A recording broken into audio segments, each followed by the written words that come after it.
Hi, hello friends, welcome to our channel MR Cook and Crafts. இன்னைக்கு நம்ம வீடியோல பன்னீர் தம் பிரியாணி எப்படி செய்யறதுங்கறத பார்க்கலாம். இதுக்கு தேவையான பொருட்கள் பெரிய வெங்காயம் 2 நறுக்கி வச்சிருக்கோம். curd 200 ml, கொத்தமல்லி புதினா கூடவே 2 பச்சை மிளகாய், 3 தக்காளி பெரிய சைஸ்ல எடுத்துருக்கோம். fried onion, சின்ன வெங்காயம் கொஞ்சமா மசாலா பண்ணி வச்சிருக்கோம். இஞ்சி பூண்டு பேஸ்ட் எடுத்துருக்கோம். பன்னீரை இப்போ எப்படி மேரினேட் பண்ணி வைக்கிறதுங்கிறத பார்க்கலாம். அதுக்கு நம்ம ஃப்ரைட் ஆனியன் நுணுக்கி இதில் ஆட் பண்ணிக்கிறோம். கூடவே 2 டேபிள் ஸ்பூன் அளவுக்கு கர்ட் இதில் மிக்ஸ் பண்ணிக்கலாம். கொத்தமல்லி புதினா ஆட் பண்ணுறோம்.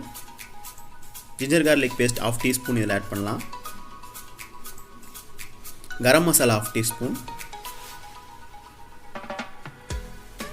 கிராம்பு இடித்தது 1/2 டேபிள் ஸ்பூன்,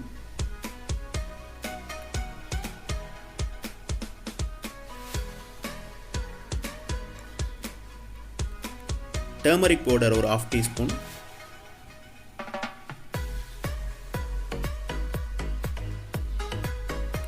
சுகர் ஒரு 1/2 டேபிள் ஸ்பூன் ஆட் பண்ணிக்கலாம்.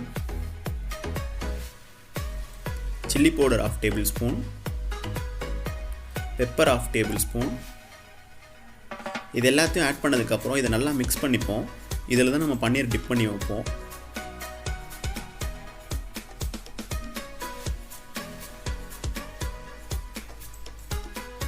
மசாலா எல்லாம் நல்லா மிக்ஸ் ஆனதுக்கப்புறமா இதுக்கு நமக்கு தேவையான அளவு உப்பையும் ஆட் பண்ணிப்போம்.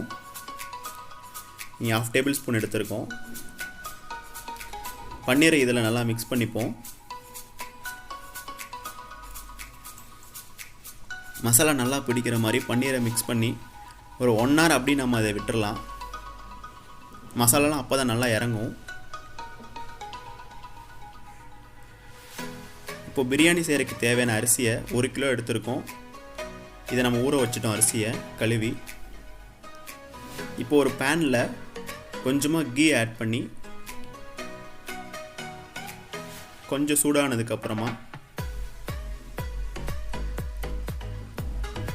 நம்ம மேரினேட் பண்ணி வச்சுருந்த பன்னீர் 1 hourக்கு அப்புறம் இந்த கீயில் போட்டு ஃப்ரை பண்ணி எடுத்துப்போம்.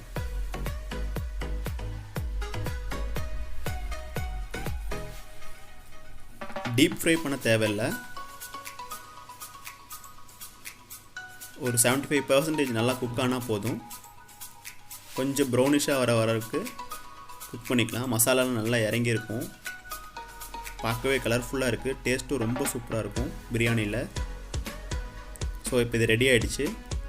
இதை நம்ம எடுத்து வச்சு இப்போ நம்ம பிரியாணிக்கு தேவையான ரைஸை எப்படி வடித்து எடுத்துக்கிறோங்கிறத பார்க்கலாம். ஒரு பெரிய பாத்திரத்தில் 4 டம்ளர் அளவுக்கு தண்ணி ஆட் பண்ணியிருக்கோம். இது கூட பட்டை, கிராம்பு, அதுக்கப்புறம் ஏலக்காய் இதெல்லாத்தையும் ஆட் பண்ணதுக்கப்புறமா 1 டேபிள் ஸ்பூன் அளவுக்கு எண்ணெய் ஆட் பண்ணிக்கலாம். இப்போ தண்ணி நல்லா பாயில் ஆகிடுச்சு. எப்போவுமே அரிசியை நல்லா பாயில் ஆனதுக்கப்புறம் தான் ஆட் பண்ணணும். ஏற்கனவே நம்ம ஊற வச்சுருந்த அரிசியை இதில் இப்போ ஆட் பண்ணிக்கலாம். 75% அளவுக்கு குக் ஆனால் போதும்.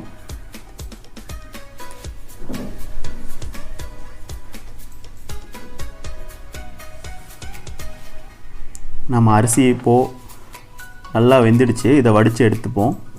வடித்து எடுத்ததுக்கப்புறமா இப்படி இருக்கும். நமக்கு நல்லா 75% அளவுக்கு ரைஸ் வெந்திருக்கும். இப்போ நம்ம லாஸ்ட்டாக பிரியாணி எப்படி செய்கிறதுங்கிறத பார்க்கலாம். இல்லை 2 டேபிள் ஸ்பூன் அளவுக்கு தேங்காய் எண்ணெயும் 1 டேபிள் ஸ்பூன் அளவுக்கு கீயும் ஆட் பண்ணிக்கலாம். இதை ஆட் பண்ணதுக்கப்புறமா இதில் பட்டை, கிராம்பு, ஏலக்காய், அன்னாசி பூ இது எல்லாத்தையும் சேர்த்துக்குவோம். பெரிய வெங்காயம் 1 நம்ம கட் பண்ணி எடுத்து வச்சுருந்தோம். அதையும் இதில் மிக்ஸ் பண்ணிப்போம். சீரகம் 1/2 டேபிள் ஸ்பூன், மிளகு 1/2 டேபிள் ஸ்பூன் போட்டு நல்லா மிக்ஸ் பண்ணிப்போம். கூடவே 2 பச்சை மிளகா ஆட் பண்ணிக்கலாம். காரம் நல்லா சாப்பிட்றவங்க 4 பச்சை மிளகா கூட ஆட் பண்ணிக்கலாம்.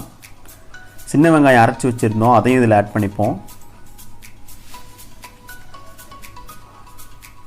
ஓரளவுக்கு நல்லா ராஸ்மல் போகிற அளவுக்கு குக் பண்ணிப்போம்.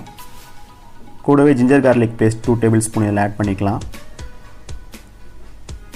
மசாலா வாசம் நல்லா தூக்கும், சாப்பாடே நல்லா டேஸ்ட்டாக இருக்கும்.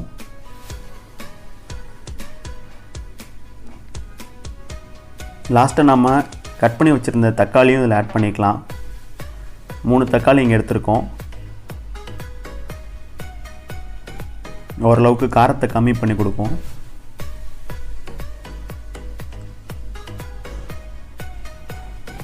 Chilli powder 2 tablespoon add பண்ணிப்போம். Garam masala 1/2 tablespoon. Curd 200 ml இதில் ஆட் பண்ணிக்கலாம்.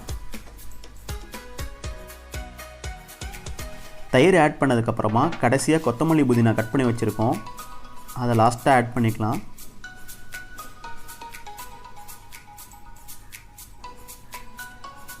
இப்போ நல்லா குக் ஆகிடுச்சு. கூடவே 2 கப் அளவுக்கு தண்ணி ஆட் பண்ணிக்கலாம். ஏற்கனவே ரைஸ் நல்லா குக் ஆகிடுச்சு, ஒரு 75 to 80% அளவுக்கு குக் ஆகிடுச்சு. அதனால் அதிக அளவு தண்ணி தேவைப்படாது. ரொம்ப தண்ணி ஆட் பண்ணோன்னா அப்புறம் சாப்பாடு கொல கொலன்னு ஆகிடும். நல்லா ஸ்டிஃபாக இருந்தால் தான் பிரியாணி ரொம்ப டேஸ்ட்டாக இருக்கும் பாஸ்மதி ரைஸில் செய்கிறது. கூடவே 2 டேபிள் ஸ்பூன் அளவுக்கு உப்பு சேர்த்துக்கிட்டோம். இப்போ நம்ம அரிசியை கொஞ்சம் கொஞ்சமாக சேர்த்துறோம். ஏற்கனவே குக் பண்ணி வச்சுருந்த ரைஸ் அது.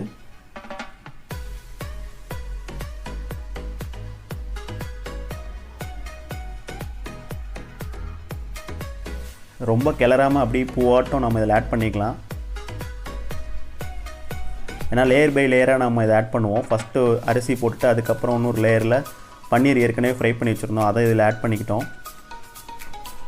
அதுக்கப்புறம் மறுபடியும் இன்னொரு லேயரில் திரும்பவும் ரைஸ் ஆட் பண்ணலாம். இதேமாரி கொஞ்சம் கொஞ்சமாக ஆட் பண்ணி நம்ம அப்படியே இதை தம்மில் விட்டுறலாம்.